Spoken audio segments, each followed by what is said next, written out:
और बुलेटिन की शुरुआत बड़ी खबर के साथ करेंगे। पटना से एक बड़ी खबर का रुख करते हैं। तेजस्वी यादव पर बीजेपी का हमला। सोशल मीडिया एक्स पर उन्होंने पोस्ट किया और तेजस्वी को बताया है शातिर शिकारी। वक्फ कानून के विरोध पर पलटवार किया गया है। बड़ी खबर आपको बता रहे हैं। राजधानी पटना से सियासी गलियारे से बड़ी जानकारी सामने आ रही है। बीजेपी का हमला, सोशल मीडिया एक्स पर एक पोस्ट, तेजस्वी को बताया है शातिर शिकारी। वक्फ कानून के विरोध पर यह पलटवार किया गया है। इस वक्त की बड़ी खबर आपको बता रहे हैं। बिहार बीजेपी ने साधा है निशाना। सियासी गलियारे से यह बड़ी जानकारी। और देखिए, इस वक्त की बड़ी खबर आपको बता रहे हैं। सोशल मीडिया पर लिखे गए पोस्ट भी हम आपको दिखा रहे हैं, जहां तेजस्वी को शातिर शिकारी बताया गया है। वक्फ कानून के विरोध पर यह पलटवार हुआ है। और क्या है इस पोस्ट में लिखा हुआ वो भी आप जान लीजिए। इसमें हाथी के दांत खाने के और दिखाने के और शरिया कानून, और हाथ में पीठ पीछे उनके हाथ में ये किताब आपको दिख रही होगी शरिया कानून की।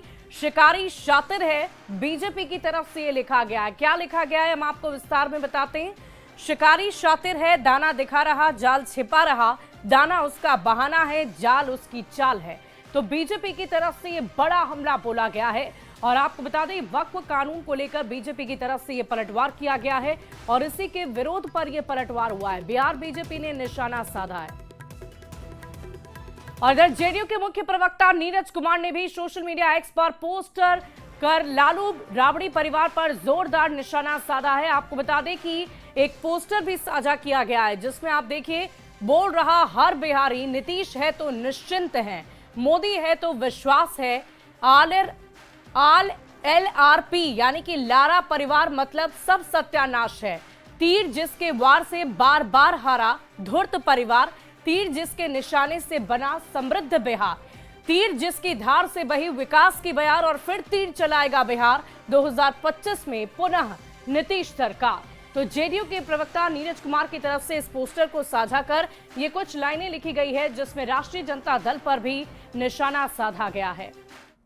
बोल रहा है हर बिहारी, नीतीश है तो निश्चिंत है, मोदी है तो विश्वास है, लारा परिवार मतलब सब सत्यानाश है, तीर जिसके वार से बार बार हारा धूर्त परिवार, तीर जिसके निशाने से बना समृद्ध बिहार, तीर जिसकी धार से बही विकास की धार, फिर तीर चलाएगा बिहार 2025 में पुनः नीतीश सरकार। और देखिए, हमारे साथ चितरंजन गगन जुड़े हुए हैं, आरजेडी से प्रवक्ता हमारे साथ हैं, उनका रुख कर लेती हूँ। चितरंजन जी, ये आपने सुना, जेडीयू की तरफ से बड़ा आरोप लगाया जा रहा है, बड़ा निशाना साधा जा रहा है और ये कहा जा रहा है कि हर हाल में बिहार की जनता सिर्फ और सिर्फ नीतीश कुमार को चाहती है और एक बार फिर से सीधे तीर जाकर नीतीश कुमार पर ही टिकेगा, नीतीश कुमार ही बिहार के मुख्यमंत्री बनेंगे। राजद पर निशाना नहीं है, असल में वह निशाना उनके खुद जो अब तक की उनकी जो उपलब्धि रही है उस पर वह तीर अपना चला रहे हैं। कहने के लिए इतने दिनों में बिहार के लिए क्या किया, यह कहने के लिए उनके पास में कुछ नहीं है। तो यह, और नीरज जी तो जो नीरज जी को तो बहुत गंभीरता से कोई लेता भी नहीं है। वो क्या बोलते हैं, उनके बातों को बहुत ज्यादा कोई मौत देता नहीं है। अभी सवाल है कि नीतीश जी की स्थिति क्या है, सभी देख रहे हैं। अभी माला रट रहे हैं और तेजस्वी जी के जो लोकप्रियता बढ़ी है, जिस ढंग से बिहार की जनता अगले मुख्यमंत्री के रूप में तेजस्वी जी को देखना चाहती है, इसे काफी परेशानी और बफलाहट में लोग हैं। तो इसीलिए इस ढंग से नकारात्मक टिप्पणी वही करता है जो हतोत्साह है, जिसको भरोसा हो गया है कि हाँ साहब अब आएगी, आने की कोई संभावना नहीं है, वही लोग ऐसा नकारात्मक टिप्पणी करते हैं। हमारे तो साथ बीजेपी के प्रवक्ता भी जुड़े हुए हैं। नीरज कुमार जी, बीजेपी के प्रवक्ता इस वक्त हमारे साथ है। चितरंजन जी, वो आपके सवालों का जवाब देंगे। नीरज जी, ये देखिए, ये कह रहे हैं कि आप लोग बहुत ज्यादा हतोत्साहित हो गए हैं और आप डर गए हैं कि तेजस्वी यादव के नेतृत्व में सरकार बनने जा रही है और इसीलिए इस तरह से सोशल मीडिया पर ऐसे शब्दों का इस्तेमाल किया जा रहा है। मैंने इनकी बातों को सुना। इन्होंने दो बात कहा। एक तो कहा कि बिहार की जनता तेजस्वी यादव को मुख्यमंत्री देखना चाह रही है। ये इनका कोरा तेवा स्वप्न है जो कभी पूरा नहीं होने वाला। ये अपने आप को स्वयं जो घोषित कर लें बिहार की जनता दोबारा बिहार में जंगल राज 2 की पुनरावृत्ति नहीं चाहती, नंबर 1। नंबर 2, ये कह रहे थे इनका पास अपना काम गिनाने के लिए क्या है। तो ये जान रहे कि बिहार आज इंफ्रास्ट्रक्चर के मामले में किसी भी विकसित राज्य के बराबर है। ऊर्जा के क्षेत्र में बिहार आज किसी भी विकसित राज्य के बराबर है, जो कि लालू के समय में मात्र 17 लाख घरों तक बिजली पहुंची थी। आज करीब 2 करोड़ 34 लाख घरों तक, यानी कि लगभग 100% जगह बिजली पहुंच गई है, 100% कनेक्टिविटी हो गई है, शानदार बिहार की सड़कें हैं, रोड हैं, और बिहार अब औद्योगिकीकरण की ओर आगे तेजी से बढ़ रहा है, क्योंकि इसके लिए इंडस्ट्रियलाइजेशन के लिए पहले इंफ्रास्ट्रक्चर और ऊर्जा चाहिए होता है। बिहार उसको पूर्ण कर चुका है, अब उस क्षेत्र में आगे बढ़ चुका है। बिहार की जनता को चाहिए वह सरकार जो बिहार को विकास करे, स्थिरता दे, न कि अस्थिर और कुर्सी दोलुप्त व्यक्ति, महत्वाकांक्षी व्यक्ति, जो कि तेजस्वी यादव जी को तो पहले ये बताना चाहिए ना टेक्निक, कि वो बचपन में ही अरबपति कैसे बन जाते हैं, कौन सा टेक्निक लगाते हैं भाई, किस तरह का जमीन लेते हैं, जो बहुआ बाग में घर बना रहे हैं, कि कैसे अरबपति बन जाते हैं। ये टेक्निक उनको बिहार के युवाओं को पहले बताना चाहिए, ताकि बिहार से गरीबी और तेजी से खत्म हो। माननीय मोदी जी ने तो बिहार में गरीबी बहुत खत्म किया है। हाल फिलहाल की नीति आयोग की रिपोर्ट में भी 4 करोड़ से अधिक लोग खाली बिहार से गरीबी रेखा से बाहर आए हैं।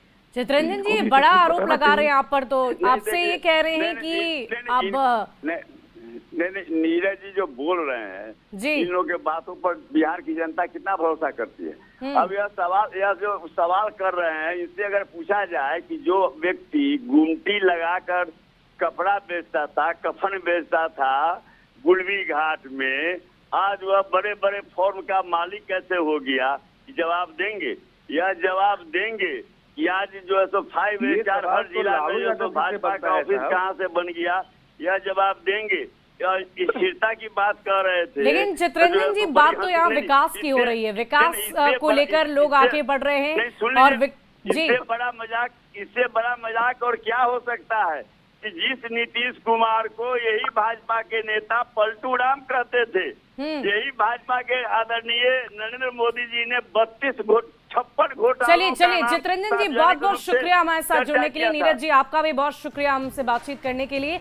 और देखिए, बिहार की सियासत में आने वाले कुछ ही दिनों में विधानसभा के चुनाव हैं और सियासी वार पलटवार सोशल मीडिया के जरिए बदस्तूर जारी है। हर दिन नए नए राजनीतिक दलों की तरफ से पोस्टर जारी किए जाते हैं और उस पोस्टर में सत्ता पक्ष और विपक्ष को लेकर निशाना साधा जाता है। बढ़ते आगे, कैमूर से एक बड़ी खबर का रुख करते हैं। फर्जी पासपोर्ट बनाने वाला गिरफ्तार हो गया है। मुंबई पुलिस की गिरफ्त में एक आरोपी है। इस वक्त की बड़ी खबर आपको बता रहे हैं, स्थानीय पुलिस की मदद से गिरफ्तारी की गई है। कुकुराड़ गांव में यह आरोपी गिरफ्तार हुआ है। इस वक्त की बड़ी खबर आपको बता रहे हैं, कैमूर से जहां फर्जी पासपोर्ट बनाने वाला गिरफ्तार हो गया। मुंबई पुलिस की गिरफ्त में है एक आरोपी। स्थानीय पुलिस की मदद से गिरफ्तारी की गई है। कुकुराड़ गांव से आरोपी गिरफ्तार हुआ है। इस वक्त की बड़ी खबर आपको बता रहे हैं। आपको पता है कि पासपोर्ट कितना महत्वपूर्ण डॉक्यूमेंट होता है और उस दस्तावेज को फर्जी तरीके से बनाने के आरोप में एक व्यक्ति की गिरफ्तारी हुई है। और इस पूरी खबर की अधिक जानकारी के साथ न्यूज 18 संवाददाता कैमूर से हमारे साथ अभिनव कुमार सिंह फोन लाइन पर हैं। अभिनव, क्या है ये पूरा मामला, कौन था ये व्यक्ति और कैसे ये खेल चल रहा था?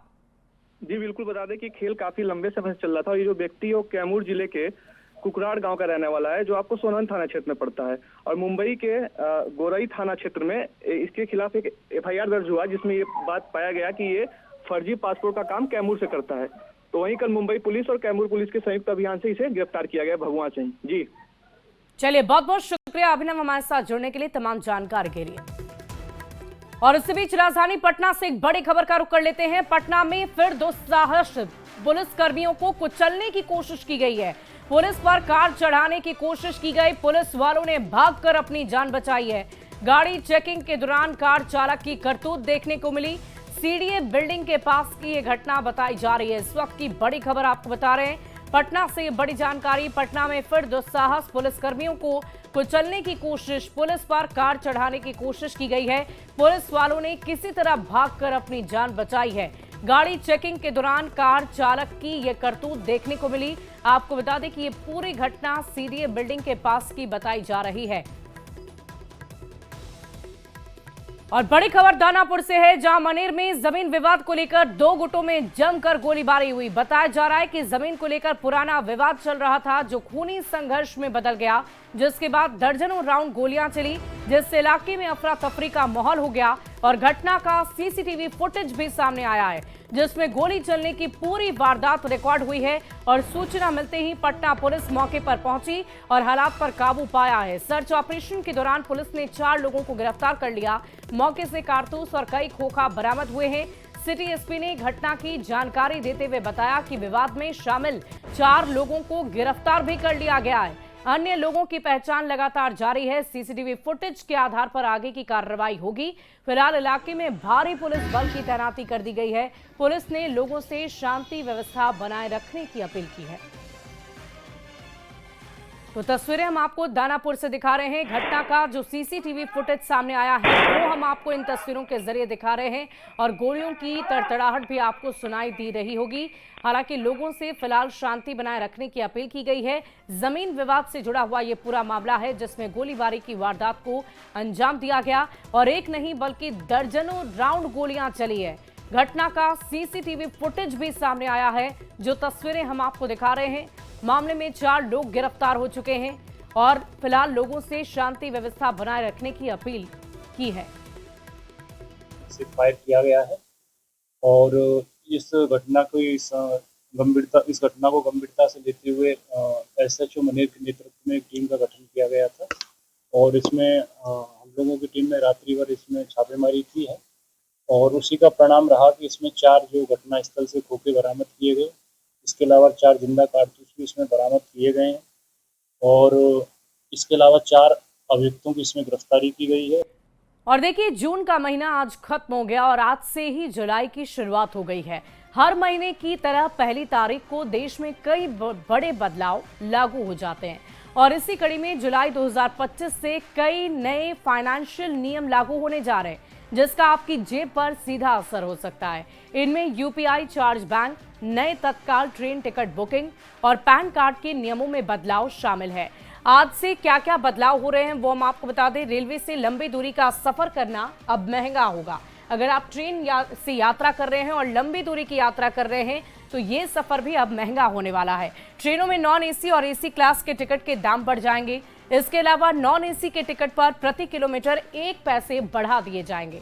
इसके साथ हम आपको बता दें एसी क्लास के लिए प्रति किलोमीटर 2 पैसे बढ़ाए गए हैं। इसके अलावा एसी नॉन एसी में 1000 किलोमीटर से ज्यादा दूरी पर यह वृद्धि लागू हो जाएगी।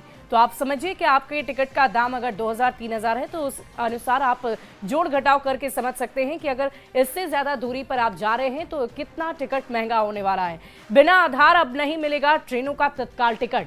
तत्काल टिकट अगर आप काटते हैं, खुद से काटते हैं, तो आपको बिना अपने आधार कार्ड के आपको टिकट नहीं मिलेगा। तत्काल के लिए आईआरसीटीसी अकाउंट से आधार लिंक होना अनिवार्य कर दिया गया है और साथ ही साथ आपको ओटीपी आएगा। ओटीपी के आधारित ही आपके टिकट को कंफर्म माना जाएगा। रेलवे एजेंट शुरू के 30 मिनट तक नहीं बुकिंग कर सकेंगे, यानी कि जो भी रेलवे के एजेंट हैं जिनसे आप टिकट लेते हैं, तत्काल काउंटर खुलते ही 30 मिनट के अंदर वो अपना टिकट नहीं काट पाएंगे। इसके अलावा दिल्ली में गाड़ियों से चलने वाले या गाड़ी चलाने वाले लोगों के लिए एक बहुत ही काम की खबर हम आपको बता रहे हैं। दिल्ली में प्रदूषण नियंत्रण को लेकर आज से बहुत बड़ा बदलाव कर दिया गया है। दिल्ली में पुरानी गाड़ियों को लेकर नियम बदल गए हैं। 15 साल से ज्यादा पुरानी पेट्रोल गाड़ी अब सड़कों पर नहीं चलेगी। पुरानी गाड़ियों को नहीं मिलेगा पेट्रोल। 15 साल पुरानी सीएनजी गाड़ियों को भी ईंधन नहीं मिलेगा। 10 साल पुरानी डीजल गाड़ियों के चलाने पर रोक लगा दी गई है और 10 साल पुरानी गाड़ियों को डीजल नहीं मिलेगा। सार्वजनिक जगहों पर ऐसी गाड़ियों को जब्त कर लिया जाएगा। 4 पहिया गाड़ी पर लगेगा 10,000 रुपए का जुर्माना। अगर आप बावजूद इसके सड़कों पर अपनी गाड़ी को लेकर निकलते हैं तो तैयार होइए, आपको 10,000 रुपए तक का जुर्माना भरना पड़ सकता है। 2 पहिया गाड़ी पर 5,000 का जुर्माना लगेगा। पेट्रोल पंप पर ANPR सिस्टम से गाड़ियों की उम्र की जांच कर ली जाएगी और इसी आधार पर आपको पेट्रोल डीजल नहीं दिया जाएगा। अब चलिए, अब आपको पैन कार्ड को लेकर जो बदलाव किए गए हैं उसके आवेदन में वो जानकारी दे दें। 1 जुलाई से आपके पास आधार कार्ड होना अनिवार्य है और इससे पहले आप किसी भी वैध दस्तावेज या जन्म प्रमाण पत्र के जरिए पैन कार्ड के लिए आवेदन कर सकते हैं। पैन कार्ड को लेकर क्या नियम बदले हैं ये भी जानना बेहद जरूरी है। पैन कार्ड आवेदन के लिए आधार जरूरी है। पैन कार्ड के लिए आवेदन पर आधार कार्ड का होना जरूरी नहीं है, तो पैन कार्ड नहीं बनवा सकेंगे। 31 दिसंबर तक पुराने पैन का आधार से लिंक कराना अब अनिवार्य कर दिया गया है। लिंक नहीं होने पर 1 जनवरी 2026 से आपका पैन कार्ड निष्क्रिय हो जाएगा, वो किसी भी काम का नहीं रहेगा। इसीलिए आपको जल्द से जल्द अपने आधार कार्ड और पैन कार्ड को लिंक करा लेना चाहिए। बढ़ते आगे, तमिलनाडु से एक बड़ी खबर आ रही है। शिवकाशी में धमाका हुआ है। पटाखा फैक्ट्री में जोरदार धमाका हुआ और धमाके में 5 लोगों की दर्दनाक मौत हो गई है। हादसे में कई लोग जख्मी हो गए हैं। इस वक्त की बड़ी खबर आपको तमिलनाडु से बता रहे हैं। पटाखा फैक्ट्री में ब्लास्ट की खबर है। धमाके में 5 लोगों की दर्दनाक मौत, इस वक्त की बड़ी खबर आपको बता रहे हैं। कई लोग जख्मी भी हो गए हैं। पटाखा फैक्ट्री में ब्लास्ट की खबर है। तमिलनाडु से बड़ी खबर आपको बता रहे हैं। शिवकाशी में धमाका हुआ है। पटाखा की ये फैक्ट्री है जहां पटाखे का निर्माण होता है। आप सोचिए, पटाखा ज्वलनशील पदार्थ होता है और वहां अगर आग लग जाए तो आग कितनी भयावह होगी। जोरदार धमाका हुआ है। धमाके में 5 लोगों की मौत हो गई है और हादसे में कई लोग जख्मी बताए जा रहे हैं। इस वक्त की बड़ी खबर आपको बता रहे हैं तमिलनाडु से, जहां शिवकाशी में धमाके की खबर सामने आई। और चलिए अब सीधे राजधानी पटना से खबर का रुख कर लेते हैं। नीतीश कैबिनेट की बैठक आज हो रही है। सुबह 10:30 बजे से यह बैठक बुलाई गई है। मंत्रिमंडल सचिवालय कक्ष में सीएम की अध्यक्षता में बैठक होगी। रोजगार सृजन और जन कल्याणकारी एजेंडों पर मोहर लगने की संभावना जताई जा रही है। इस वक्त की बड़ी खबर राजधानी पटना से आपको बता रहे हैं। नीतीश कैबिनेट की आज बैठक है। सुबह 10:30 बजे ये बैठक बुलाई गई। मंत्रिमंडल सचिवालय कक्ष में सीएम की अध्यक्षता में इस बैठक को रखा गया है। रोजगार सृजन और जन कल्याणकारी एजेंडों पर मोहर लगने की संभावना है।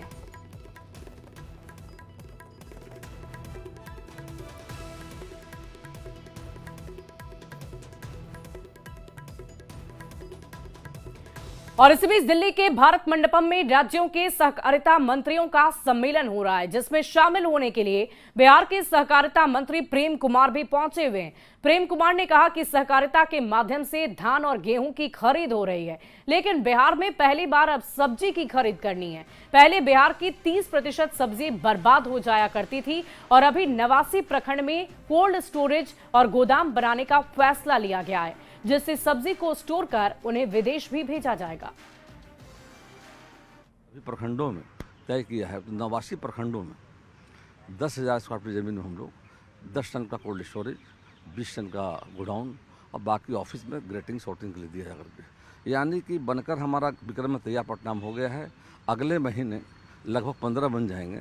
89 में सुपुर्द हमने कर दिया है ताकि सब्जी बर्बाद हमारा नहीं हो। साथ ही साथ पहली बार हम लोगों ने बिहार का परवल, कटहल, बैगन, चटैल, करेला और जर्दालू बाम और मतलब वहाँ से हम लोगों ने केला दुबई भेजने का काम किया है और दुबई में भेजा हम लोग, काफ़ी लोगों ने एक्सेप्ट किया है जा करके।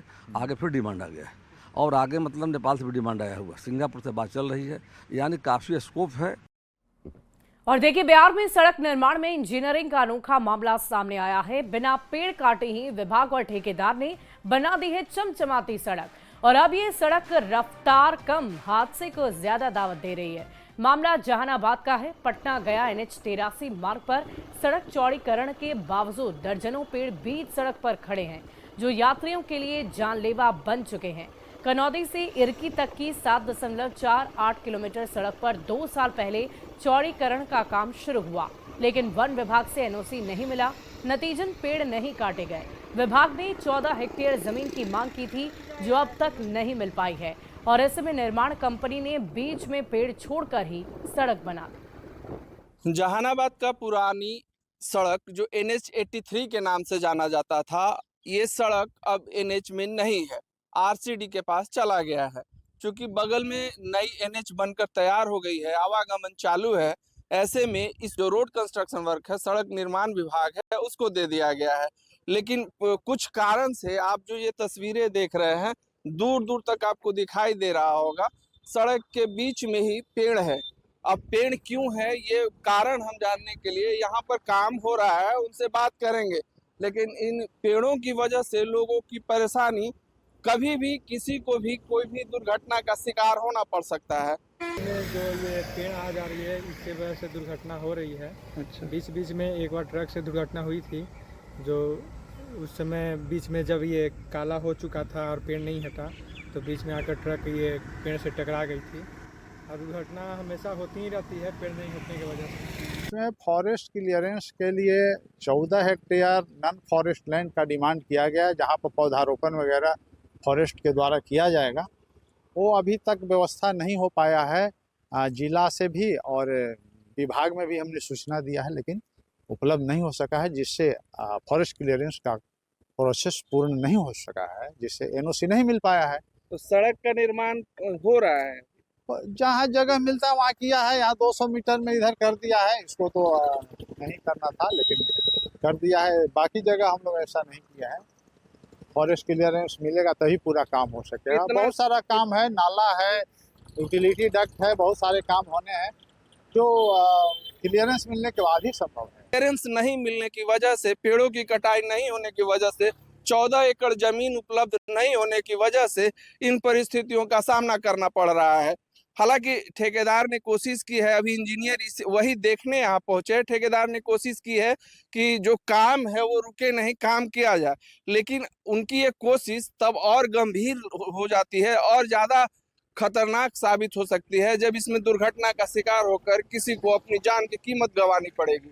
राजीव रंजन विमल, न्यूज 18, जहानाबाद। अगली खबर आपको औरंगाबाद से बताते हैं, जहां Bhojpuri cinema power star Pawan Singh की पत्नी ज्योति सिंह ने चुनाव लड़ने को लेकर दावा कर दिया है। उन्होंने कहा कि वो हर हाल में चुनाव लड़ेंगी, चाहे निर्दलीय ही उन्हें चुनाव क्यों न लड़ना पड़े। हालांकि किस विधानसभा क्षेत्र से वो चुनाव लड़ेंगी, उन्होंने इसकी जानकारी अब तक नहीं दी है। उन्होंने जनता की सेवा हर परिस्थिति में करने की बात कही। बस अपने लोगों के लिए खड़ा होना है, मुझे जनता का सेवा करना है, क्योंकि यहाँ से एक मुझे नई पहचान मिली है, तो उस पहचान की बहुत अहमियत है मेरे नज़र में।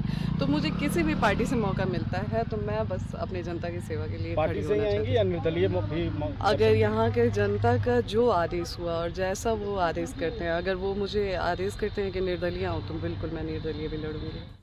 और न्यूज 18 ऐप अब नए अवतार में। न्यूज 18 ऐप डाउनलोड करें, खबरों से जुड़े बदलाव का हिस्सा बने।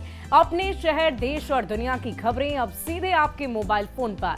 नीचे दिए गए QR कोड को स्कैन करें और तुरंत डाउनलोड कर ले न्यूज 18 ऐप। और फिलहाल इस बुलेटिन में